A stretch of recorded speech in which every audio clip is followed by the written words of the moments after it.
90%. Ojo con ese número, porque ahí está todo. 9 de cada 10 armas recuperadas en escenas del crimen en México, armas que han matado a decenas de miles de personas, vienen de un solo lugar, Estados Unidos, y México acaba de decidir que ya no va a aceptar eso en silencio.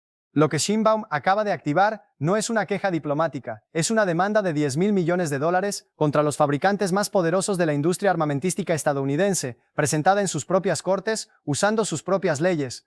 Y aquí es donde se pone interesante, porque Estados Unidos no tiene manera cómoda de defenderse de esto. Durante décadas el relato oficial desde Washington fue siempre el mismo. México tiene un problema con los cárteles, México tiene un problema de corrupción, México tiene un problema de violencia, y mientras ese relato se repetía en los medios y en los pasillos del poder, un flujo constante de armas cruzaba la frontera hacia el sur, armando exactamente a los grupos que Estados Unidos decía querer combatir. México se cansó de contar sus muertos mientras otros contaban sus ganancias. La estrategia de confiscar armas en la frontera, de pedir cooperación, de enviar cartas diplomáticas, demostró ser inútil una y otra vez. Era como intentar tapar una inundación con las manos. Se necesitaba algo diferente, algo que golpeara donde realmente duele, en la billetera y en la reputación legal de las empresas que fabrican y venden esas armas. Y ese algo llegó en forma de una demanda civil presentada nada menos que en el distrito de Massachusetts, en el corazón del sistema judicial de Estados Unidos. El movimiento fue tan audaz que muchos analistas en Washington lo desestimaron al principio, decían que no tenía posibilidades reales, que había una ley federal diseñada específicamente para proteger a los fabricantes de armas de este tipo de demandas. Y entonces ocurrió algo que nadie esperaba. Existe una ley federal en Estados Unidos llamada la Ley de Protección del Comercio Legal de Armas. Fue diseñada específicamente para blindar a los fabricantes de ser demandados por los crímenes que se cometen con sus productos. Durante años funcionó como un escudo casi impenetrable. Un juez de primera instancia de hecho desestimó el caso de México amparándose en esa ley. Parecía el fin del camino, pero México apeló, y aquí es donde esto cambia todo. Un tribunal federal de apelaciones en Boston revocó esa decisión. Los jueces determinaron que la demanda de México no era una simple acusación por el uso criminal de un arma, era algo mucho más profundo. La acusación de que estas compañías diseñan, comercializan y distribuyen sus productos de una manera que saben que arma directamente a los cárteles. Eso es un argumento legal completamente diferente, y el tribunal lo consideró lo suficientemente serio como para permitir que el caso avance. Ojo con lo que eso significa. El escudo legal que protegió a esta industria durante décadas tiene ahora una grieta. Y México metió la palanca exactamente ahí. Las empresas en la mira no son actores pequeños. Estamos hablando de Smith & Wesson, Glock, Colt, Beretta, Barrett Firearms, Ruger y varios distribuidores. La élite de la industria armamentística estadounidense, sentada ahora en el banquillo de un tribunal federal, el argumento central de México es devastadoramente simple, y por eso es tan difícil de rebatir. Estas compañías saben qué modelos son los preferidos por los cárteles. Saben cuáles terminan en México. Saben que ciertos distribuidores venden cientos de rifles de asalto a un solo comprador en una sola transacción, algo que no tiene ninguna explicación lógica si el destino es el uso personal o la colección. Y no solo lo saben, argumenta México, sino que lo fomentan. La demanda detalla cómo estas empresas usan tácticas de marketing que glorifican la violencia y apelan a una imagen de poder y agresividad. Anuncios con soldados en combate, nombres de modelos como rifle de patrulla, y el ejemplo que más impacta, Colt produciendo variantes de sus pistolas con grabados especiales que se convirtieron en objetos de estatus entre los narcos. Eso no es una coincidencia, eso es marketing dirigido. Es crear un producto y una imagen que saben que va a ser irresistible para el mercado criminal y luego hacerse de la vista gorda cuando sus distribuidores venden cientos de unidades a compradores que claramente son testaferros. Los expertos legales llaman a esto negligencia consciente. No es que un arma haya terminado casualmente en manos equivocadas, es que todo el modelo de negocio, desde el diseño hasta la distribución, crea un canal predecible y altamente rentable para el tráfico ilegal. México argumenta que estas empresas tienen tecnología para evitarlo. Podrían implementar microestampado en las balas para rastrearlas. Podrían limitar las ventas masivas a un solo comprador. Podrían negarse a vender a distribuidores con historial comprobado de ventas sospechosas. Pero eligen no hacerlo. ¿Por qué? Porque según la demanda, una parte significativa de sus ganancias viene precisamente de ese mercado. Pero la genialidad de esta estrategia no está en un solo ataque, por masivo que sea, está en que México abrió un segundo frente al mismo tiempo. Mientras la gran demanda avanza en Boston, el gobierno mexicano presentó una segunda demanda en Tucson, Arizona. Esta vez el objetivo son 5 armerías específicas de la zona fronteriza. ¿Por qué Arizona? Porque las investigaciones de ambos lados de la frontera demuestran que un puñado de tiendas en estados fronterizos es responsable de un porcentaje desproporcionado de las armas que terminan en manos de los cárteles. Esta demanda es diferente, es más específica.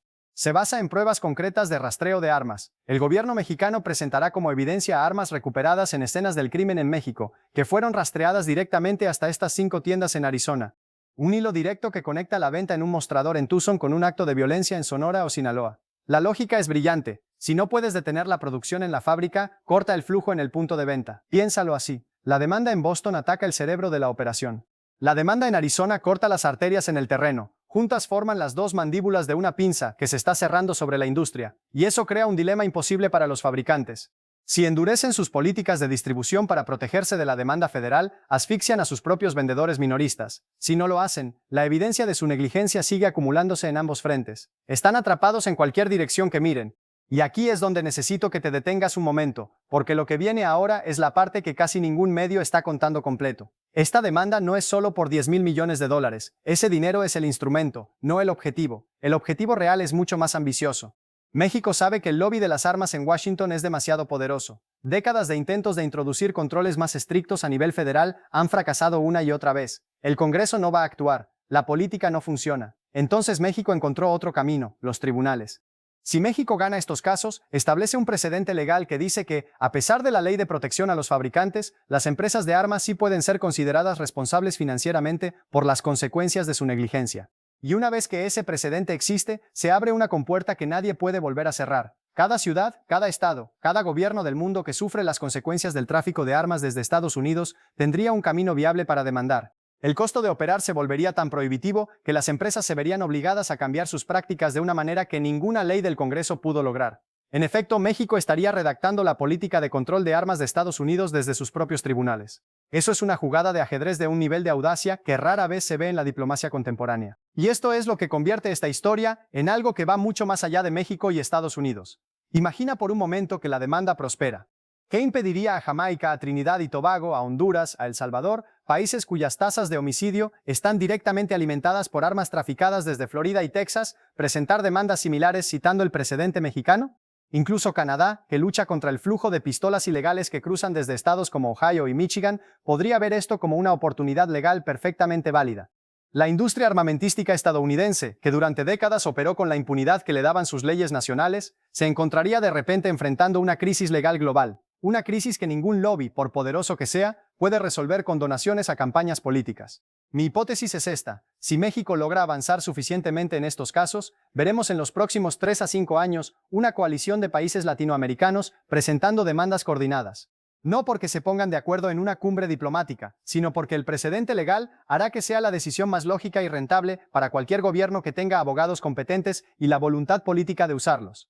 Washington está en una posición extraordinariamente incómoda. Y eso es lo interesante de analizar aquí. La industria armamentística y sus grupos de presión van a reaccionar con toda la fuerza que tienen. Lo van a presentar como un ataque a la soberanía estadounidense, como un intento de México de dictar las leyes de Estados Unidos. Van a reclamar represalias. Algunos políticos ya están hablando de aranceles y sanciones comerciales como respuesta. Pero hay un problema enorme con esa narrativa. México no está violando ninguna ley internacional. No está usando la fuerza.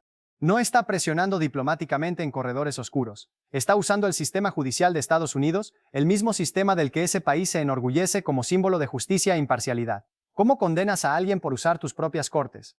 ¿Cómo justificas sanciones económicas contra un socio comercial que simplemente está pidiendo justicia a través de los canales legales que tú mismo construiste? La respuesta es que no puedes hacerlo sin quedar como el matón que castiga al vecino por atreverse a demandar. Y México lo calculó perfectamente. Sheinbaum sabe que cualquier represalia agresiva de Washington haría que Estados Unidos pareciera exactamente lo que México está acusando: una potencia que protege a sus industrias del escrutinio legal a cualquier costo. Pero más allá del análisis geopolítico, la pregunta que importa es: ¿por qué debería importarte esto si no eres abogado ni diplomático? Te importa porque si México logra establecer ese precedente legal, estamos hablando de un cambio real en la cantidad de armas de asalto que cruzan la frontera. Menos armas significa menos violencia en las ciudades mexicanas que hoy viven bajo el terror de los cárteles. Significa comunidades más seguras. Significa familias que no tienen que abandonar sus hogares. Y si vives en Centroamérica, en Colombia, en cualquier país de la región que sufre la violencia alimentada por armas de origen estadounidense, esto te importa, porque el camino que México está abriendo hoy es el mismo camino que tu país podría usar mañana. Hay además un impacto económico concreto. Si estas demandas prosperan y las empresas enfrentan multas de esa magnitud, parte de esos recursos podrían ir directamente a programas de seguridad, atención a víctimas e infraestructura en las regiones más afectadas. No es un número abstracto. Son hospitales, son apoyos para familias, son recursos para comunidades que llevan décadas pagando el precio de un problema que no crearon. En resumen, lo que analizamos hoy es mucho más que una demanda legal. Es la crónica de un cambio de estrategia histórico. México dejó de pedir, dejó de negociar, dejó de enviar cartas que nadie leía, y decidió usar el único lenguaje que esta industria entiende, el riesgo financiero y la exposición legal. La demanda de 10,000 millones en Boston no busca solo dinero, busca crear un precedente que cambie para siempre cómo opera la industria armamentística de Estados Unidos, y la demanda en Arizona busca cortar el flujo mientras ese precedente se construye. Son las dos mandíbulas de una pinza de la que no hay salida fácil. ¿Va a funcionar?